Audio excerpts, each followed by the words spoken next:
Well, welcome to my dining room. It's a very snowy day outside. Turns out, I guess I didn't need to make this an online class since classes ended up getting canceled after 12 today anyway. So good news is by doing this way, we'll be able to keep up, stay on track, and not get off.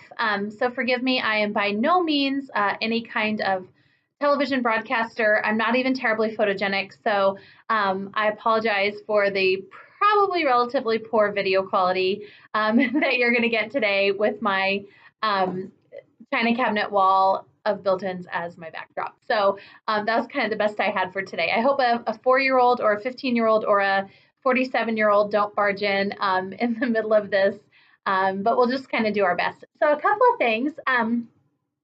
First of all, in your module, I've put the online class slideshow for today. So you'll be able to walk through that.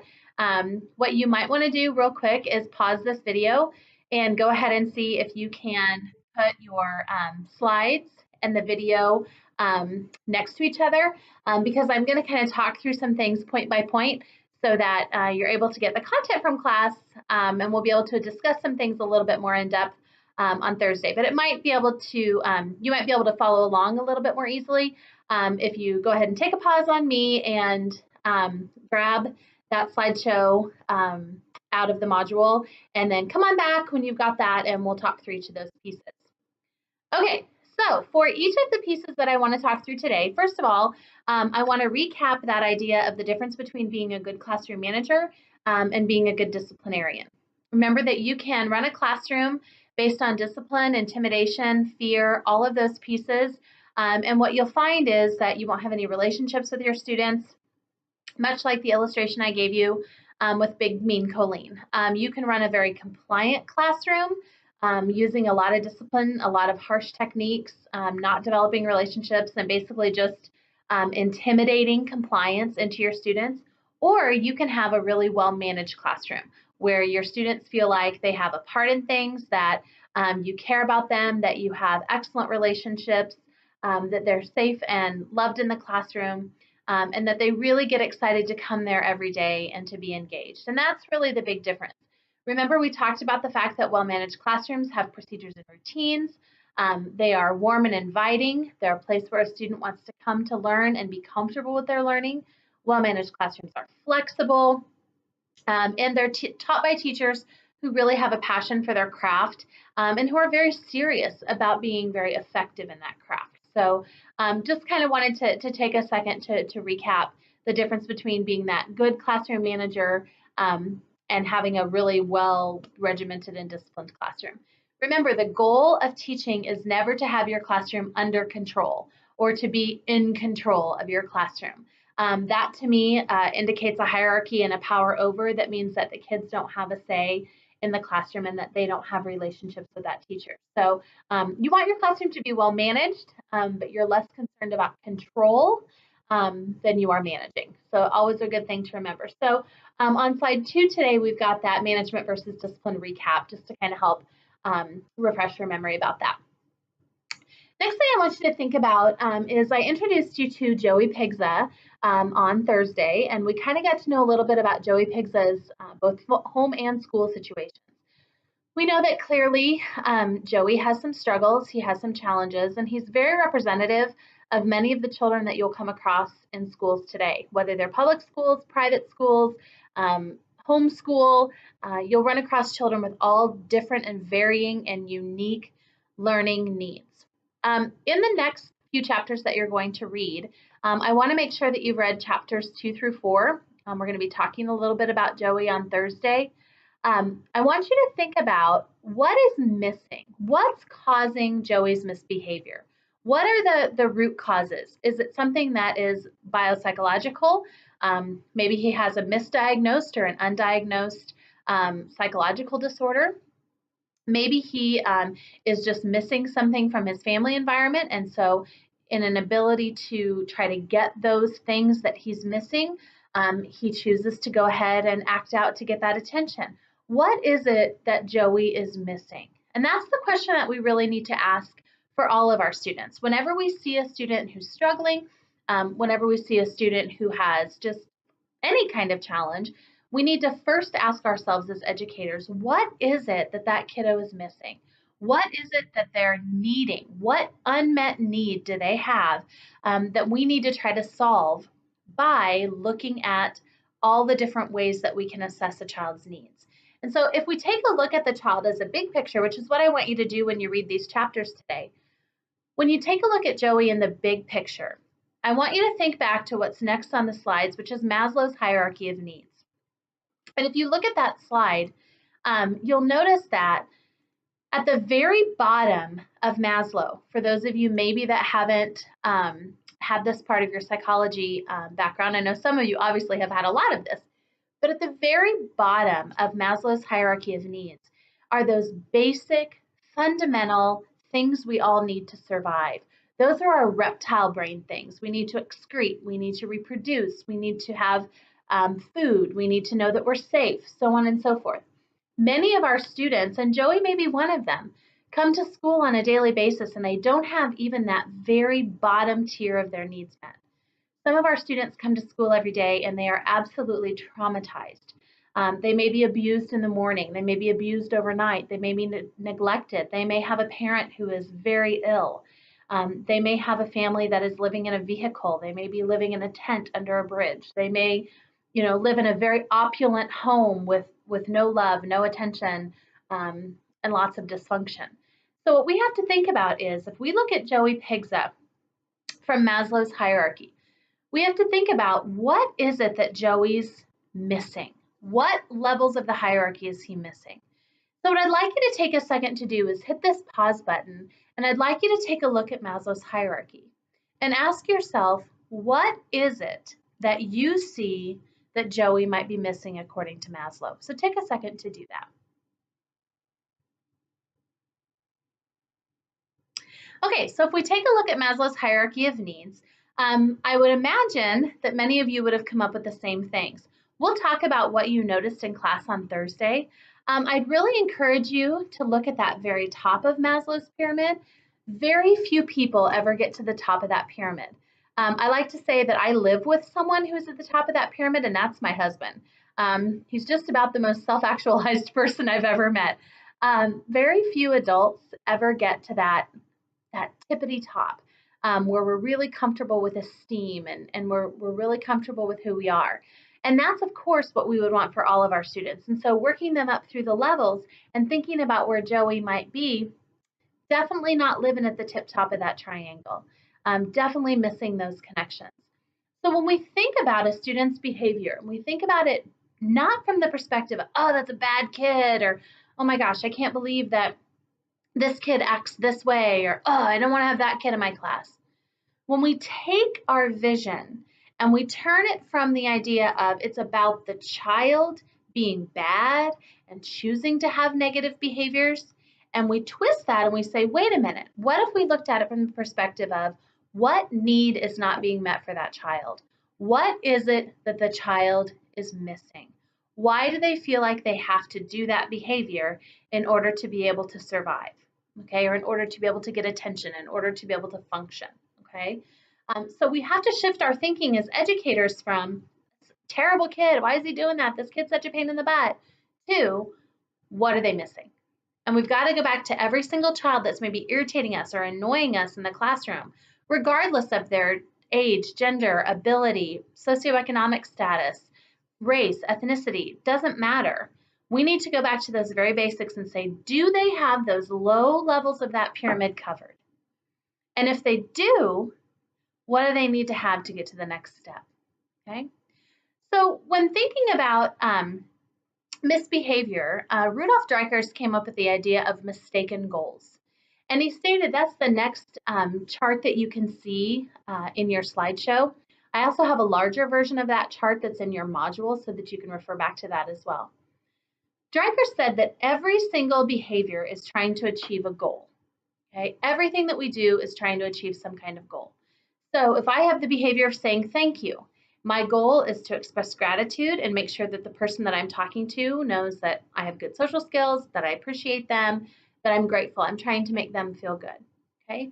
Much like if I'm grouchy and I'm upset and I just, all is not right with the world, The goal of my behavior might be to get people to get away from me. It might be to get people's attention. It might be to get out of doing something. It might be that I'm itching for a good fight. And all I really want is for somebody to just take it on and fight with me. So when Dreikurs looked at this idea of mistaken goals, he came up with several different types of mistaken goals. He said that sometimes students are seeking power. So maybe they don't have the opportunity to be powerful in their home. Maybe that's something that they don't feel. Maybe they're in a situation where adults or others are constantly dominating over them or being disrespectful to them. And so they are powerless. And so they're trying to have power. They might just be an angry kiddo. They might need a way to express anger. They might need a way to get attention. Maybe there's just no attention in their home whatsoever. I know that even our 4.5-year-old, who has all the attention he could ever want, many times will do things just to get our attention. And that's his mistaken goal. So Dreikurs came up with that idea that kind of wraps really nicely into Maslow. It's that idea that some of those social and emotional goals might not be met, which leads a child to have a particular kind of behavior, and it might be an improper way for them to try to get it. So it's that old adage that when a boy likes a girl and she's got braids in her hair, the boy will pull on the braids to get her attention because he likes her, right? It's that same idea where the child might do something that is not socially acceptable or might seem odd to us simply because they are trying to get some attention. So I want you to look through those mistaken goals that Dreikurs came up with. And I once again want you to think about Joey Pigza. I want you to think about what might he be trying to do with some of these inappropriate or socially unacceptable behaviors that he's doing. What is his mistaken goal? Is he trying to get attention? Is he trying to have power? What's he trying to do? So I want you to look over those as well. Moving on from that then, Kagan, who is the author of many of the cooperative learning pieces, also wrote a piece called Win-Win Discipline. And in Kagan's work, he identified the 7 positions of misbehavior. Okay? These were the things that were really essentially building on Dreikurs' mistaken goals. And he talked about the idea that every single student that has a misbehavior, heck, every adult that has a misbehavior, has a position from which that came. So it might be that the person is trying to get your attention, like, so those loud behaviors, those obnoxious behaviors, those are trying to be designed to get attention. It might be that they're avoiding failure. So I know that sometimes when I'm in a half marathon training program, my negative behavior might be, I'm not going to run that speed work today. I'm not going to do it. Even though I know I'm supposed to and my running coach is counting on me to do that, I'm avoiding failure. So that's my position of misbehavior is that I don't want to not do it well, so I'm just going to avoid it. So sometimes things like kids not turning in homework is avoiding failure. They don't want to be judged. Sometimes kids are just angry. Sometimes there are things going on in kids' lives that just make them angry. They're just mad at the world. And so their position of misbehavior can be one where they just don't know how else to express their anger. And so they might push, they might shove, they might break things, they might steal things. And those are all ways that they are trying to express their anger. Students also might just need to be in control. They might feel out of control in their home life and they just need to be in control at school. Sometimes they're just energetic kids. Like sometimes it's that kid that you're like, ooh, I didn't recognize that you are a kinesthetic learner.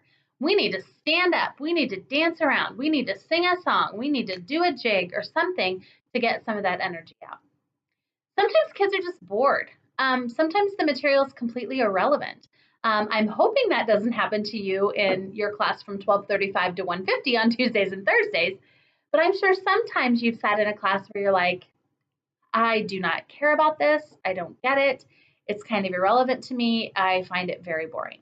Okay, I know that when I read things about tax code and economics, they just don't trip my trigger. And so I can find myself having a behavior that's not desirable because I'm bored. And finally, sometimes there's those kiddos who just simply are uninformed kids. Sometimes they're the kids that maybe don't have social models. Maybe they're the kids that they just don't understand how school works, especially young children sometimes. Maybe they're just uninformed as to the ways that things should go. And because of that, they have behaviors. So the essence of all of this that I want you to understand, and of course we'll talk a bit more about on Thursday, But the essence of all of it is that I want you to recognize that there are psychological, sometimes biopsychological, meaning maybe a child is bipolar, maybe a child has ADHD, maybe a child has, I don't know, some other psychological diagnosis. There's always a reason for every behavior. It could be that a child is tired. It could be that they're hungry, going back to Maslow. It could be that they feel the need to be in control, going back to Dreikers. It could be that they're just uninformed as to the social processes of school. And so rather than just relegating a kid to a corner or negating them or throwing them out, we have to be willing to dive in and come up with what are the underpinnings of misbehavior. So that's what I'm going to ask you to do as another part of an assignment for Thursday. You have in your materials, you have something that's called the psychological theorist, I think I called it Joey Pigza through the theoretical lens. What I want you to do is I want you to go through your book. Your book has some excellent information about each of the theorists. You'll notice on the chart that I've given you that each of those theorists are listed. I'm going to ask you to come up with what the basic tenets of the theory are. So what were kind of the basic ideas of that theory. Then I'm going to ask you to look at Joey Pigza through that. And so if you were going to look at Joey Pigza through the lens of Maslow, what is it that Joey's missing? What does he need? What do we need to do? How do we need to relate to Joey through that lens? So I want you to come to class on Thursday with that document completed, where you've looked at each of the theorists and you've looked at them through the lens of Joey, so that we can really begin on Thursday to spend the first little bit of class talking about how we look at behavior through that theoretical lens using the focus student of Joey. So if you have any questions, don't hesitate to holler. As I said, in your module, this is called Spring 19 Class 3 online, so that you can easily find that. And then you'll be able to find that mistaken goals chart that you can look at, because the one that I have on the slides is very small. And then you'll also be able to find the Joey Pigza through the theoretical lens sheet that you'll need to fill out. I don't care if you type that or if you print it off and handwrite it, but you will need to bring that to class. So the last thing that I'll also ask you to do is there's one question at the bottom of your slideshow that basically asks the questions, why do kids misbehave? And so I want you to take the conversation that we've had today, the reading you're doing about Joey, the theoretical lens chart, and I want you to kind of come up with your own idea of why does a child misbehave? What are the purposes of that misbehavior? We're going to start off class on Thursday with an activity with that question. So you can feel free to write that out, maybe on the back of that theoretical lens sheet, wherever you'd like to do that, but we will start off class on Thursday with that. So looking out my window here, it appears as though it's starting to rain, and it's 31 degrees outside, so this may be a real bad combination of weather. So I hope wherever you are, you're able to stay safe and warm, and I will see you all on Thursday. Take care.